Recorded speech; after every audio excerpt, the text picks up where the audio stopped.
நண்பர்களே, நேசம் நேயர்களே வணக்கம். இந்த இளைஞன் வந்து பார்த்தீங்கன்னு சொன்னா, கேரளாவுல ரயில்வே ஸ்டேஷன்ல வந்து உட்காந்துருக்காரு. ரயிலுக்காக காத்திருப்பான்னு நெனைக்கிறேன். அவருக்கு வந்து பார்த்தீங்கன்னா, கொட்டாய் விட்டுருக்காரு. ஜா லாக் ஆயிருச்சு. ஜா லாக்கிங் அப்படின்னு சொல்லுவோம். அது வந்து வாய் தொறந்தது மூடவே முடியல. அங்க இருக்கிற அ ரயில்வே துறையை சேர்ந்த மருத்துவர்கள் வந்து உடனே அவங்க முயற்சி பண்ணி, அவங்க தாடைய வந்து நல்லா உள்ள அழுத்தி, அத வந்து லாக் எடுத்து சரி பண்ணி விட்டாங்க. அந்த மருத்துவர்களுக்கு மனமார்ந்த வாழ்த்துக்களையும், பாராட்டுக்களையும் நாம் தெரிவித்துக் கொள்வோம்.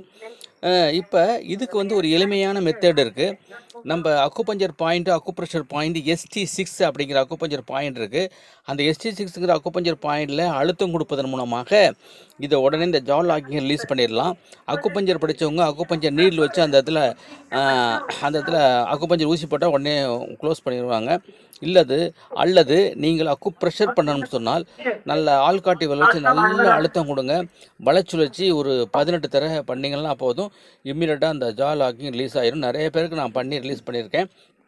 இந்த காணொளி உங்களுக்கு ரொம்ப பிடிச்சிருக்கும்னு நினைக்கிறேன். இதை உங்கள் நண்பர்களுக்கும் உறவினர்களுக்கும் அனுப்பி வைங்க. யாருக்காச்சும் அவசர காலத்தில் இது உதவி புரியும் என்பதை தெரிவித்துக் கொள்கிறேன். அரிய தகவல்களை தெரிந்து கொள்வதற்கு நம்ம சேனலை சப்ஸ்கிரைப் பண்ணுங்க. இதுவரை சப்ஸ்கிரைப் பண்ணாதவங்க சப்ஸ்கிரைப் பண்ணிடுங்க. நன்றி, வணக்கம். சந்திப்போம் அடுத்த காணொளியில். நிறைய அழகு குறிப்புகளும் ஆரோக்கிய குறிப்புகளும் பெறுவதற்கு நமது சேனல் மிகவும் பயனுள்ளதாகும் என்பதை இந்த மூலமாக தெரிவித்துக் கொள்கிறேன். எனவே உடனே சப்ஸ்கிரைப் பண்ணுங்க. நன்றி, வணக்கம். சந்திப்போம் அடுத்த காணொளியில்.